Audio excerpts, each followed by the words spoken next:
తాగండి. అవును, మరి మీకు జ్యూసు? మేము తాగేసాంలే. మీరు తాగండి.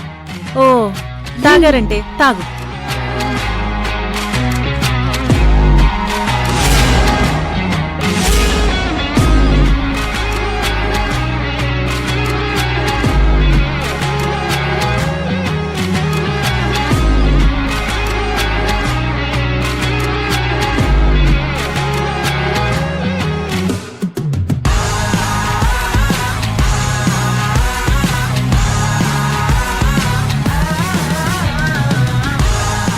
అమ్మా, ఆ జ్యూస్ కూడా నేను తాగుతాను. థ్యాంక్స్.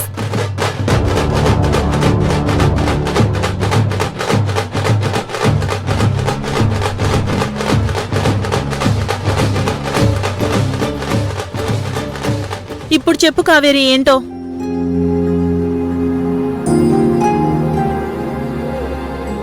అంకిత, నేను మొదటిగా నిన్ను లైక్ చేసింది కావేరీ ట్రస్ట్ మీద నీ అనాలిసిస్ చూసే.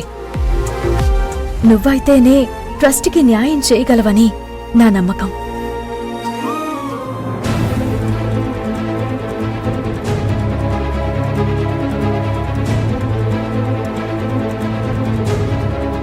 అమ్మా, కడుపులో బ్రహ్మాండం బద్దలైనట్టుంది. నాకు కూడా అలాగే ఉంది. పద. అంకిత,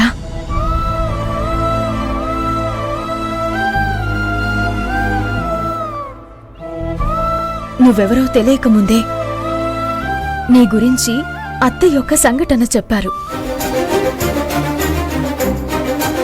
ఒకరోజు అత్తయ్య గుడి బయట నిల్చుంటే అక్కడ నువ్వు... పాపా, ఈ పూలన్నీ ఎంతకిస్తావు?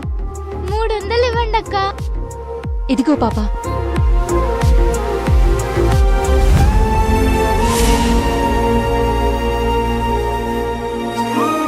సాయం చేయాలనుకుంటే డైరెక్ట్ గా మనీ ఇవ్వచ్చు కదా, ఈ పూలు కొండం ఎందుకు? చిన్న పిల్లలకి అడుక్కోవడం నేర్పకూడదు, సాయం చేయాలి అంతే. అంతేకాదు, తేజ అనే వ్యక్తి నిన్ను మోసం చేశాడు.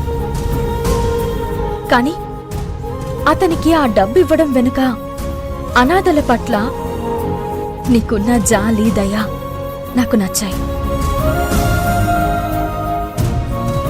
అందుకే నిన్ను ఫారెన్ వెళ్ళమంటున్నాను.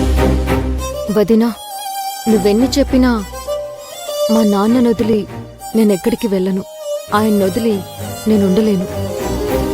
నా కూతురు ఇక్కడే ఉంటే తనకి ఎప్పుడు ఏమవుతుందో అని భయపడే కంటే తను ఫారెన్ వెళ్లడమే మంచిది. అమ్మా అంకిత, వాళ్ళు నిన్ను శాశ్వతంగా అక్కడ ఉండమనట్లేదు కదమ్మా. కొన్ని రోజులు ఉండి అక్కడ పరిస్థితులు సరిచేసి వచ్చాయి. అది కాదు నాన్న, మీరందరూ ఇక్కడుండగా నేనొక్కదాన్ని ఎలా వెళ్తాను? ఒక్కదానివే ఎందుకు వెళ్తావమ్మా? నీతో పాటు నేను వస్తాను.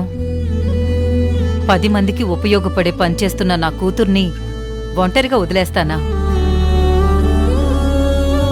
అంకిత, ఒకవేళ నీకు ఇష్టం లేకపోతే చెప్పు, నేను కావేరి వెళ్ళిపోతాం. అదెలా కుదురుతుంది అర్జున్? కావేరికి అసలే ఒంట్లో బాలేదు. ఈ టైంలో వేరే చోటికి తీసుకువెళ్ళడం కరెక్ట్ కాదు. సరే, నేను వెళ్తానులే. నేను కూడా వస్తాలే అమ్మా, ఇద్దరం కలిసి వెళ్దాం.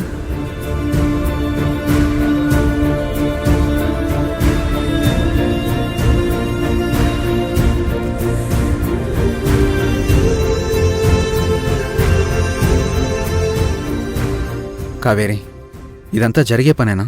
జరగాల అర్జున్ బాబు. ఇంటి దొంగల్ని ఈశ్వరుడైనా పట్టలేడు అంటారు. మనం మన ఇంటి దొంగల్ని పట్టాలంటే ఇలాంటివి చేయక తప్పదు. ఇంతకీ వాళ్ళిద్దరి పరిస్థితి ఎలా ఉందో? ఇక్కడుంటే నానా చెత్త మాట్లాడి అందరినీ బాధ పెడతారని వాళ్ళు తాగిన జ్యూస్లో మోషన్ టాబ్లెట్స్ కలిపాను. కొన్నిసార్లు ముళ్ళుని ముళ్ళుతోనే తీయాలి.